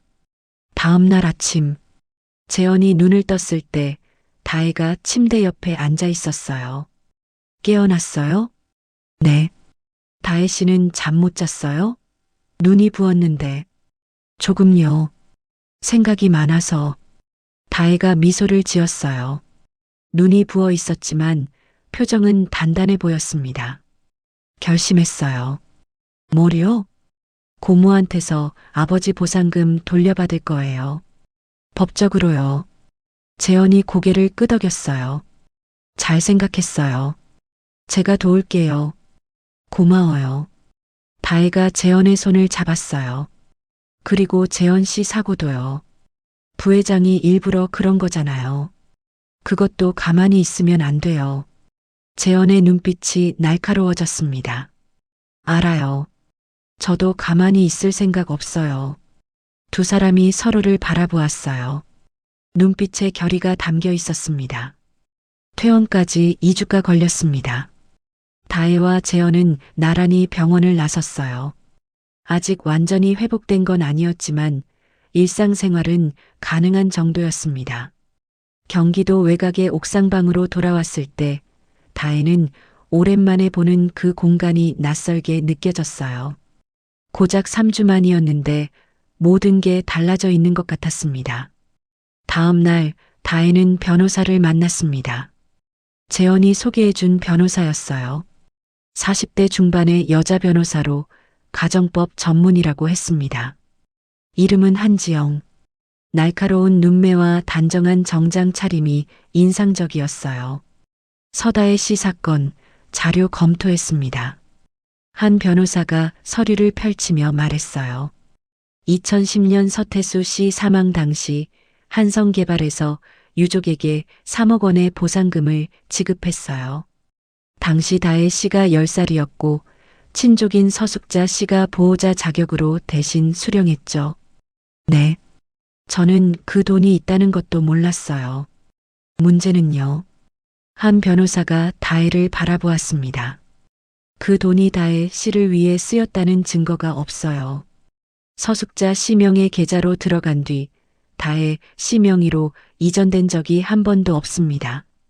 그러면 미성년자의 재산을 보호자가 임의로 사용한 거예요. 법적으로는 횡령에 해당합니다. 다혜의 손이 떨렸어요. 고소할 수 있어요? 네. 형사 고소도 가능하고 민사로 손해배상 청구도 가능해요. 다만 한 변호사가 잠시 말을 멈췄어요. 가족을 상대로 소송하는 건 쉬운 일이 아니에요. 심적으로 힘드실 수 있어요. 다혜는 창밖을 바라보았습니다. 잠시 침묵이 흘렀어요. 19년간요. 다혜가 천천히 말했어요. 저는 고모가 키워줬다고 생각했어요. 은혜를 갚아야 한다고 생각했어요. 그래서 월급 대부분을 보냈어요. 고등학교 때부터 알바해서 번 돈도 다 드렸어요. 목소리가 떨렸지만 멈추지 않았습니다. 근데 3억 원이 있었어요. 아버지가 돌아가시면서 남긴 돈이요. 그 돈으로 제가 학교 다니고 밥 먹고 옷 입었어야 해요. 근데 고모는 그걸 숨기고 저한테 더 뜯어갔어요. 다혜가 한 변호사를 똑바로 바라보았어요. 가족이라서 힘들다고요? 저한테 고모는 이미 가족이 아니에요. 아빠 돈을 훔친 사람일 뿐이에요. 한 변호사가 고개를 끄덕였습니다. 알겠습니다. 진행하죠. 며칠 후 다혜는 고모 집으로 향했습니다. 휴대폰에 녹음 기능을 켜두었어요. 재현이 알려준 방법이었습니다.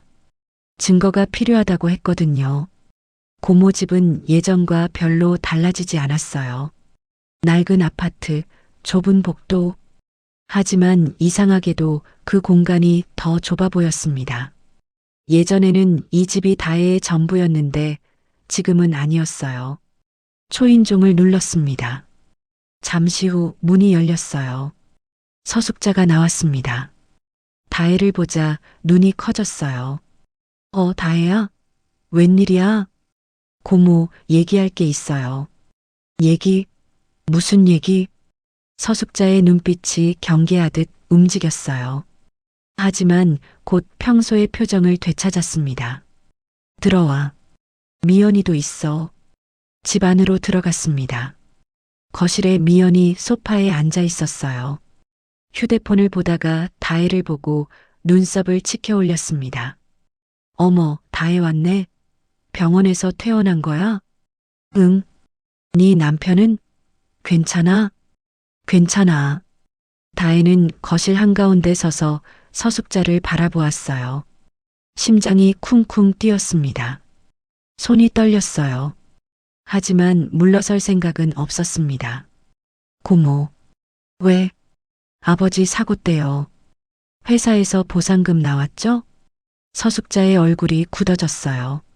아주 잠깐이었지만 다혜는 그걸 놓치지 않았습니다. 보상금? 무슨 보상금? 2010년에요. 아버지가 한성개발 현장에서 추락사고로 돌아가셨을 때 회사에서 유족한테 3억 원 보상금 줬잖아요. 서숙자의 눈이 미세하게 흔들렸어요. 그런 거 없었어. 무슨 헛소리야. 헛소리 아니에요. 다혜가 가방에서 서류를 꺼냈습니다. 도규가 찾아낸 2010년 산재 기록이었어요. 여기 다 적혀 있어요. 보상금 3억 원, 수령인 서숙자. 고모 이름이에요. 서숙자가 서류를 낚아챘어요. 훑어보더니 얼굴이 창백해졌습니다. 하지만 곧 화를 냈어요. 이게 뭐야? 어디서 이런 걸 가져와? 한성개발 기록 창고에서 찾았어요. 원본이에요. 원본이고 뭐고 이건 다 거짓말이야. 서숙자가 서류를 구겼어요. 다혜는 침착하게 말했습니다. 복사본 여러 장 있어요. 그거 구겨도 소용없어요. 야, 서다혜. 서숙자가 소리를 질렀어요. 네가 지금 고모한테 뭐 하는 거야? 응? 키워준 은혜도 모르고. 은혜요? 다혜의 목소리가 차가워졌어요. 3억 원 있으면서 저한테 은혜 갚으라고 했잖아요. 그게 은혜예요? 그 돈은 서숙자가 말을 더듬었어요. 네 양육비로 다 썼어. 밥 먹이고 옷 입히고 학교 보내는데 다 들었다고.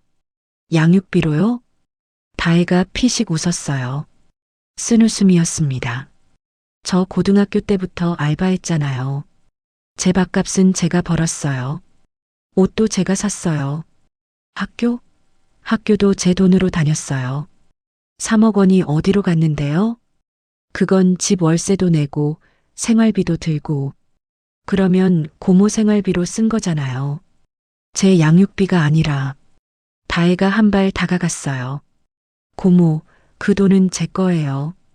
아버지가 돌아가시면서 제한테 남긴 돈이에요. 고모가 가져갈 권리가 없었어요. 권리가 뭐야? 서숙자가 버럭 소리쳤어요. 내가 널 키웠어. 내가 그 집에서 밥 먹고 자고 한 게 다 뭔데. 그게 다 내 덕이야. 그 돈으로 키운 거잖아요. 다혜가 조용히 말했어요. 아버지 보상금으로요. 제 돈으로 절 키워놓고 은혜를 갚으라고 했잖아요. 서숙자의 얼굴이 불그락푸르락했어요. 말문이 막힌 것 같았습니다. 고모 3억 원이랑 이자 법대로 돌려주세요. 뭐? 돌려달라고? 네. 안 그러면 고소할 거예요. 횡령으로. 서숙자의 눈이 휘둥그레졌어요. 그리고 이내 폭발했습니다. 고소라고? 내가 감히 고모를 고소해? 서숙자가 다혜에게 달려들었어요. 손을 들어 다혜의 뺨을 때리려고 했습니다. 다혜는 피하지 않았어요. 하지만 손목을 잡았습니다. 고모, 여기 녹음되고 있어요. 서숙자가 움찔했어요. 뭐? 처음부터 녹음했어요. 고모가 아버지 보상금 가져간 거, 저한테 은혜 갚으라고 한 거 다 녹음됐어요. 서숙자의 얼굴이 하얗게 변했어요. 네가. 그리고요. 다혜가 창밖을 가리켰어요. 저쪽 주차장에 차 있죠? 블랙박스 켜져 있어요. 고모가 저한테 손찌검하려고 한 것도 다 찍혔어요. 서숙자가 창밖을 봤어요. 검은색 승용차가 주차되어 있었습니다. 재현의 차였어요. 시간 드릴게요. 일주일 안에 연락 없으면 법적으로 진행할 거예요. 다혜가 돌아서서 걸어갔어요. 야, 서다혜. 서숙자가 뒤에서 소리쳤어요. 너 이러면 후회한다. 우리 집안에서 영원히 쫓겨날 줄 알아. 다혜가 멈춰섰어요. 돌아보지 않고 말했습니다. 이미 쫓겨났어요. 태어날 때부터요. 그리고 문을 열고 나갔습니다. 차에 타자 재현이 물었어요. 괜찮아요? 다혜는 잠시 침묵했어요. 뛰었어요. 무서웠어요. 고모 앞에 서는 것만으로도 다리가 떨렸어요. 10살 때부터 무서웠던 사람이니까요. 재현이 다혜의 손을 잡았어요. 근데 안 도망갔잖아요. 끝까지 말했잖아요. 네. 다혜가 고개를 끄덕였어요. 이제는 도망 안 칠 거예요. 빼앗긴 건 되찾을 거예요. 재현이 미소를 지었어요. 잘했어요. 정말 잘했어요. 차가 출발했습니다. 다혜는 창밖을 바라보았어요. 고모 집이 점점 멀어지고 있었습니다. 이제 정말 끝이구나. 일주일이 지났습니다. 서숙자에게서 연락이 없었어요. 돈을 돌려주겠다는 말도 사과도 없었습니다. 대신 한 변호사에게 연락했습니다. 고소장 접수해 주세요. 알겠습니다. 형사고소랑 민사소송 동시에 진행할게요. 며칠 뒤 서숙자와 최미연에게 고소장이 전달됐습니다. 죄명은 횡령, 폭행, 협박, 부당이득. 같은 시기 재현 쪽에서도 움직임이 있었어요. 검찰이 윤상범과 장도은에 대한 수사를 시작했습니다. 도규가 확보한 증거들이 결정적이었어요. 안전관리비 횡령, 공사비 빼돌리기, 서류 조작, 산업재해 은폐. 혐의가 산더미처럼 쌓였습니다. 이사회에서도 변화가 있었어요. 회장이 병상에서 영상 메시지를 보냈습니다. 윤상범 부회장을 해임하고 재현을 차기 대표이사로 추대하는 안건에 대해 이사회의 결정을 요청합니다. 이사 12명 중 8명이 찬성했어요. 상범은 해임됐고 검찰에 소환됐습니다. 뉴스에서 대서특필됐어요. 한성개발 부회장 윤상범, 횡령 및 살인미수 혐의로 검찰 소환. 재벌가 후계 싸움의 결말 현장 출신 윤재현 전무 차기 대표로.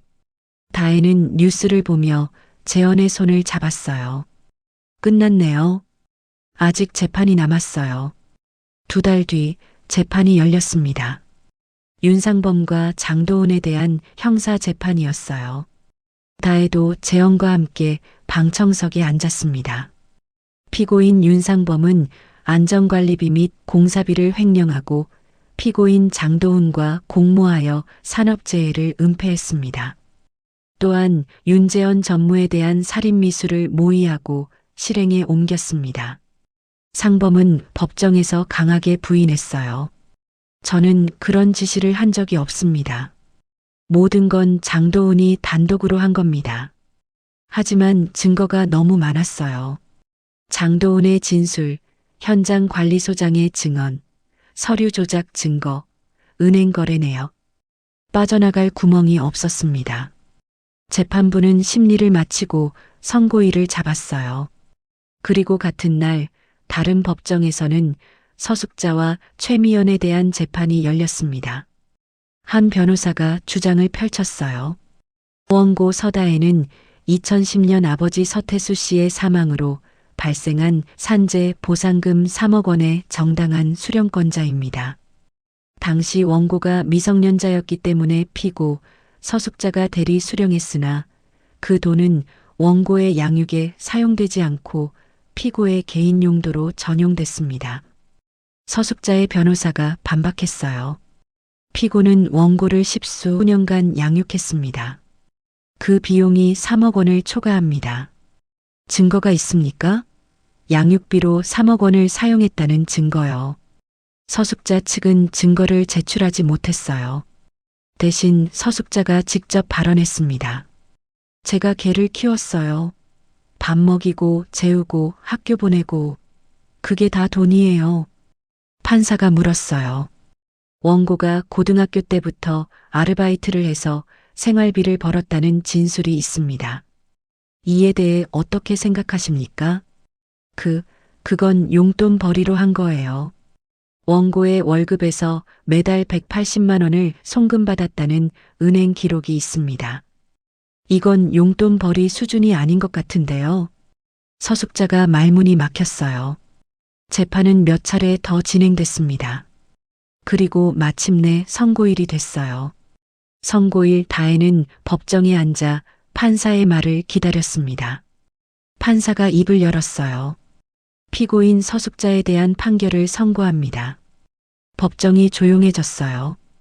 피고인 서숙자는 2010년 원고 서다혜의 보호자 지위를 이용하여 산재 보상금 3억 원을 수령한 뒤 이를 원고의 양육에 사용하지 않고 개인적으로 전용했습니다. 이는 미성년자 재산 횡령에 해당합니다. 서숙자의 얼굴이 하얗게 변했어요. 또한 피고인은 원고에게 지속적으로 금전을 요구하고 폭언과 폭행을 가했습니다. 이는 친족 간 착취에 해당하며 정상 참작의 여지가 없습니다. 판사가 다혜를 바라보았어요. 따라서 피고인 서숙자에게 징역 2년에 집행유예 3년을 선고합니다. 그리고 민사 판결이 이어졌어요.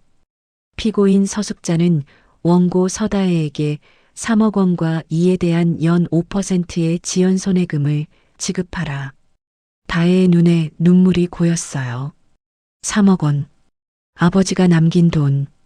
15년 만에 되찾는 거였습니다. 법정을 나서는데 서숙자가 다혜를 노려보았어요. 너 이게 끝이 아니야. 두고 봐. 다혜는 대답하지 않았어요. 대신 돌아서서 재현에게 걸어갔습니다. 끝났어요? 재현이 물었어요. 네. 끝났어요. 다혜가 미소를 지었어요. 눈물이 볼을 타고 흘러내렸지만 웃고 있었습니다. 이겼어요. 드디어. 재현이 다혜를 안았어요. 잘했어요. 정말 잘했어요.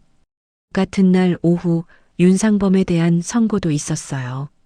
피고인 윤상범을 징역 7년에 처한다. 피고인 장도훈을 징역 5년에 처한다. 방청석에서 술렁임이 일었어요. 기자들이 메모를 했습니다. 재현은 담담한 표정으로 그 광경을 지켜보았어요. 상범이 법정을 나서다가 재현과 눈이 마주쳤습니다. 이게 끝이 아니야. 상범이 낮게 말했어요. 재현은 대답하지 않았습니다. 그냥 바라보기만 했어요. 상범이 끌려나갔습니다. 재현은 다혜의 손을 잡았어요. 가요. 이제 진짜 끝났어요. 법원을 나서니 하늘이 주황빛으로 물들어 있었습니다. 다혜와 재현은 잠시 말없이 노을을 바라보았습니다. 재현 씨가 있어서 여기까지 올 수 있었어요. 두 사람이 서로를 바라보았습니다. 노을빛이 두 사람의 얼굴을 비추고 있었어요. 앞으로도 함께해요. 재현이 말했어요. 네, 함께요. 다혜가 대답했습니다. 해가 지고 있었지만 두 사람의 앞에는 새로운 내일이 기다리고 있었어요. 경기도 외곽의 작은 옥탑방에도 따스한 햇살이 가득 들어왔어요. 1년 전 다혜가 처음 이 문을 열었을 때만 해도 모든 것이 낯설고 두려웠습니다. 얼굴도 모르는 남자와의 결혼, 고모의 협박, 그리고 자신이 누구인지조차 확신할 수 없었던 시간들. 하지만 지금 이 공간은 완전히 다른 의미를 품고 있었습니다. 이제 진짜 이사 가야 하는 거죠? 응. 본사 근처로 옮겨야 출퇴근이 편하니까. 재현이 짐을 정리하며 대답했습니다. 대표이사가 된 후에도 그는 여전히 옥탑방에서 출퇴근을 했어요. 직원들은 의아해했지만 재현에게 이 공간은 단순한 거주지가 아니었습니다. 그래도 여기가 좀 아쉬워요.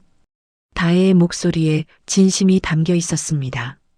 좁고 허름한 옥탑방이었지만 이곳에서 그녀는 처음으로 자신의 이름으로 결혼했고 처음으로 누군가에게 있는 그대로 받아들여졌으며 처음으로 자신의 가치를 깨달았습니다. 나도. 재현이 다가와 그녀의 어깨에 손을 얹었습니다. 여기서 널 처음 만났잖아. 내 명함이 아니라 나를 봐준 사람. 다혜는 그의 눈을 바라보았습니다. 재판이 끝난 후 다혜는 법원 판결에 따라 고모 서숙자로부터 3억 원과 이자를 받게 되었습니다. 아버지 서태수의 산재 보상금 10살짜리 고아에게서 빼앗긴 돈이 마침내 원래 주인에게 돌아온 것이었어요. 그 돈을 받던 날 다혜는 오랫동안 은행 창구 앞에 서 있었습니다. 3억 152만 4천 원. 통장에 찍힌 숫자를 바라보며 다혜는 눈물을 흘렸습니다. 공장에서 일하며 고모에게 보냈던 돈, 자신은 월세방 한 칸 구하지 못하면서 쥐어짜던 월급득. 그 모든 것보다 더 큰 금액이 아버지의 죽음에서 비롯된 것이었어요. 아빠. 그녀는 속으로 중얼거렸습니다. 며칠 후 다혜는 재현에게 조심스럽게 말을 꺼냈습니다. 이 돈으로 뭘 해야 할지 모르겠어요. 내 돈이야. 하고 싶은 대로 해. 다혜는 결국 그 돈의 일부로 작은 일을 시작하기로 했습니다. 어린 시절 자신처럼 보호자 없이 자라는 아이들을 위한 장학재단에 1억 원을 기부한 것이었어요. 왜 장학재단이야? 재현이 물었습니다. 저는 못 배웠잖아요.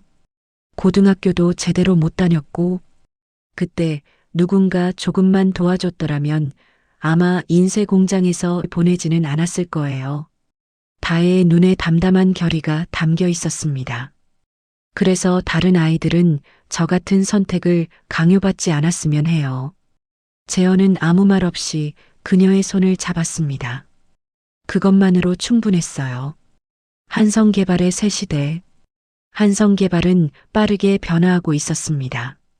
재현이 대표이사로 취임한 후 가장 먼저 한 일은 안전관리 시스템의 전면 개편이었어요. 용인 기흥 현장 붕괴 사고의 원인이 된 구조적 문제들 예산 삭감, 점검 생략, 하청업체 압박을 근본적으로 차단하는 것이 목표였습니다. 현장 안전 예산은 절대 삭감 대상이 아닙니다. 이사회 첫 회의에서 재현은 단호하게 선언했습니다. 이익률이 1% 떨어지더라도 사람이 다치면 안 됩니다. 일부 이사들은 불만스러운 표정을 지었지만 윤상범 부회장의 구속과 비리 폭로 이후 누구도 대놓고 반대하지 못했습니다. 박도규 실장은 상무로 승진했습니다. 재현이 가장 신뢰하는 참모로서 그는 회사 내부의 자녀 비리를 척결하는 데 앞장섰어요. 최미연은 더 비참한 처지가 되었습니다. 장도훈에게서 받은 정보료는 모두 압수되었고 사기와 협박 방조 혐의로 집행유예 2년을 선고받았어요. 결혼은커녕 취직도 어려워진 그녀는 서울 외곽의 작은 원룸에서 혼자 살게 되었습니다. 다 너 때문에 이렇게 됐어. 미연은 끝까지 자신의 잘못을 인정하지 않았습니다. 두 사람이 이사한 곳은 서울 근교의 작은 아파트였습니다. 한성개발 대표이사의 집치고는 소박했어요. 넓은 펜트하우스나 고급 주택을 권하는 사람들도 있었지만 재현과 다혜 모두 그런 것에는 관심이 없었습니다.